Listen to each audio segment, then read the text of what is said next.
राधे राधे कुंज बिहारी सहदास। जैसे कि आप लोग जानते हैं कि कल से मेरे पेपर स्टार्ट है, तो डेली वीडियोस इस समय नहीं आ पाएंगी। पेपर्स के बाद ही मैं आपको डेली वीडियोस डाल पाऊँगी यूट्यूब में। पर आप लोग के 2-3 प्रश्न आए थे, मैंने सोचा वो दे दूँ। वो मोहिनी बिहारी जी के भक्तों को मैं इंतज़ार नहीं कराना चाहती। पहले तो मैं शायद एक भैया का प्रश्न था, तो मैं उसे बता दूं। उन्होंने पूछा था कि तटिया स्थान में कौन सी आरती होती है। तो तटिया स्थान में अंध समाज की ही आरती होती है, आरती सहचरण जी की। कभी कभी बिल्कुल नाम ही निकल जाता है ध्यान से। आरती सहचरण जी की जो पद की अंदर की लिखी हुई है तटिया स्थान की, वही गाई जाती है, आरती सहचरण जी की। इसे प्योर ब्रिजवासी लैंग्वेज में गाई जाती है। अगर आपने कभी भी समाज सुनी हो तो समाज के तरीके से ही मोहिनी बिहारी जी की आरती गाई जाती है, आरती सहचरण जी की है। ये आरती बहुत छोटी पर गायन के साथ जैसे गाई जाती, तो आप लोग को लग सकता है कि लंबी हो, पर क्योंकि कई बार लाइंस रिपीट होती हैं तो इसलिए कि थोड़ी बड़ी है। पर अगर आप इसे कभी पढ़ेंगे, नित्य नियमावली, जो कि नित्य नियमावली शायद मैंने आपको दिखाई नहीं है, पर वो भी तटिया स्थान के अंदर ही मिलती है।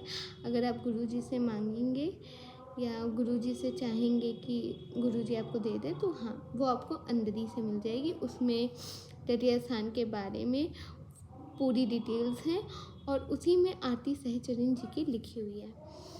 बाकी शायद मैंने कहा था कि अंदर कुटियों में कुछ पंखे लगे, हाँ, वो रियलिटी है। मोहिनी बिहारी जी में यूज़ नहीं होता, अन्य समाधियों में यूज़ नहीं होता, गुरुजी खुद भी यूज़ नहीं करते लाइट और पंखा। पर जैसे कुछ संतों को या अंदर कुछ कानपुर वालों की कुटिया भी बनी हुई है या कुछ संतों की भी है, तो वहाँ पे सिर्फ लाइट, एक लाइट और एक पंखा बस। तो गुरुजी यूज़ नहीं करते अंदर मोहिनी बिहारी जी के, और किसी अन्य समाधि में कुछ नहीं मिलता। बाकी हाँ, बाहर कुछ कुटियाँ हैं जिसमें एक लाइट या एक पंखे की ज़रूरत पड़ जाती है।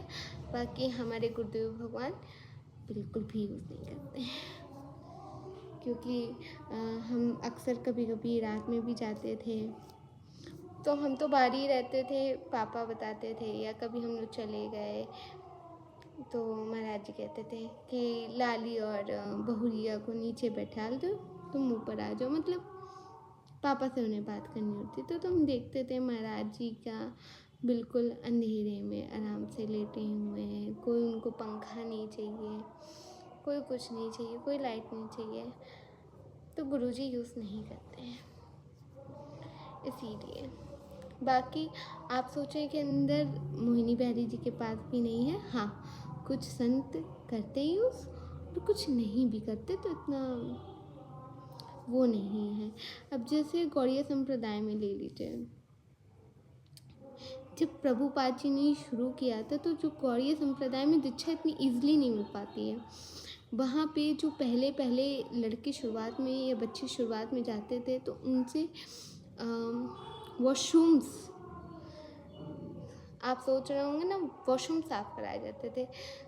वो इसलिए कराया जाता था कि वो 2 साल तक आप लोगों से कराया जाता है कि आपके अंदर का जितना भी एटीट्यूड, आपके जो डिवोशन का लेवल हो जाता है ना, वो डिवोशन आपको 2 साल तक दिखाना पड़ता है कि जितना भी एटीट्यूड, घमंड आपका जो भरा हो, वो आपका निकल जाए। ये करते करते गौड़ीय संप्रदाय में ये नियम था। अब तो समय के साथ साथ सब चीज़ें चेंज होती चली गई हैं, पर गौड़ीय संप्रदाय में 2 साल तक आपको जो कॉमन बाथरूम होते थे वो साफ करने पड़ते थे। जो वहाँ एक्चुअली संत बनने जाते थे उनको ये करना पड़ता था। तो ऐसे ही हर संप्रदाय में अलग अलग चीज़ें थी, पर समय के साथ धीरे धीरे चेंज होती चली गई।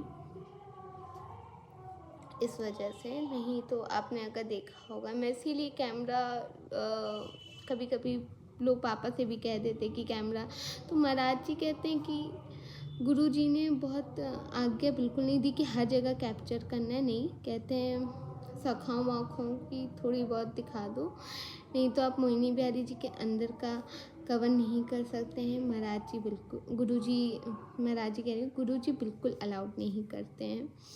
और इसीलिए मैं आप लोग से भी मना करती हूँ कि अगर आप किसी संप्रदाय में जुड़े हुए हो तो वहाँ के नियम ज़रूर फॉलो करो। और ज़रूरी नहीं कि हर जगह हमें कैमरा लेकर जाना ही होता है, नहीं, हर जगह नहीं जाना होता है, क्योंकि फिर आपका मन तो कैमरे में लगा है, आप भक्ति कैसे कर पा रहे हो। यही मैं बिहारी जी में भी लोगों से कहती हूँ कि हम अक्सर यूट्यूब में वीडियो देख रहे हैं, फ़ोटोज़ खींच रहे हैं, हमारा असली मकसद तो वहाँ ठाकुर जी का दर्शन से होता है। हम सोचते हैं बस ठाकुर जी के दर्शन कर लिए, हो गए दर्शन। बहुत लोगों को नहीं पता कि ठाकुर जी की जो छवि है वो पूरी जागरूक है, उसमें राधा रानी ठाकुर जी दोनों हैं, क्योंकि आधा श्रृंगार ठाकुर जी का, आधा ठकुरानी का होता है। और जब ठाकुर जी के कपड़े उतारे जाते हैं तो अंदर का जो ठाकुर जी का लंगोटा होता है, अंग वस्त्र होता है, वो पूरा पसीने से भीगा होता है, ये ठाकुर जी का पसीना होता है। तो आप लोग जागरूक छवि बाकी बिहारी जी के दर्शन कर रहे हैं। मैंने कंटिन्यू दर्शन किए, मैं तो वहाँ रही हूँ तो मैंने कंटिन्यू दर्शन किए हुए हैं। बिलीव मानिए कि डेली दर्शन करने वाले भी मेरे कभी आज तक आँखें नहीं भरी। मैं रोज़ देखती थी ठाकुर जी को तो मुझे लगता था कल मैंने देखा ही नहीं ठाकुर जी को, आज फिर से कुछ नया रूप दिख रहा है। तो आप लोग से यही रिक्वेस्ट है कि आप जा रहे हैं तो फ़ोटो सेल्फी छोड़ दीजिए कभी कभार, अंदर सिर्फ ठाकुर जी को देखते रहिए, उनकी आँखें, उनकी प्यारी प्यारी सुंदर सी आँखें, उनका चेहरा, आपको उसी से नज़रें नहीं हटनी चाहिए। आप जिस उद्देश्य के लिए जा रहे हो वो उद्देश्य तो पूरा कर लो। हम बिहारी जी के मंदिर में पहुंच गए, यूट्यूब और वीडियोस फोटोज़ चालू। कभी कभी हम असली लक्ष्य से भटक जाते हैं। हमारा लक्ष्य ये नहीं है कि हम वीडियोस बनाने जा, नहीं, हमारा लक्ष्य ये है कि हम वृंदावन जा रहे हैं ठाकुर जी के दर्शन करने। जो घूमेंगे थोड़ा बहुत सबको बता देंगे, पर निकल कर बताएं। अब कहीं कहीं मंदिरों में कैमरे अलाउड नहीं होते तो आप नहीं ले जाते हैं, तो बिहारी जी में भी क्या दिखाने की ज़रूरत है। आप अंदर से दर्शन कर आए तब बिहारी जी की महिमा, उनकी कृपा बताएं। कम से कम अपना उद्देश्य तो पूरा कर लें। बस लोगों से यही रिक्वेस्ट है कि कलयुग के साथ कलयुग में ना खो जाएं। हमें धर्म कभी नहीं छोड़ना चाहिए, मेरा मानना है। और जो गुरु कहें, जो बड़े कहें कि कैमरा नहीं चलाना है तो मत चलाइए, बस यही कहना चाहूँगी। बाकी आप लोग ऐसे ही प्रश्न पूछते रहें, मैं बताती रहूँगी। और अगर आपको बाकी और कुछ रतिया स्थान के बारे में जानना है तो मेरी पुरानी वीडियोस में है, आप चाहें तो जाकर देख सकते हैं, उसे भी देखें और समझें बस। और बाकी मोहिनी बिहारी जी की सेवा आप लोग के साथ ऐसी ही बनी रहे। और आज की वीडियो यहीं समाप्त होती है। अगर मेरी वीडियोस पसंद आए तो लाइक, शेयर, कमेंट और सब्सक्राइब करना बिल्कुल ना भूलें। और ख़ासकर कमेंट में राधे राधे कुंज बिहारी सिंह दास लिखना तो बिल्कुल मत भूलें। राधे राधे कुंज बिहारी सिंह दास।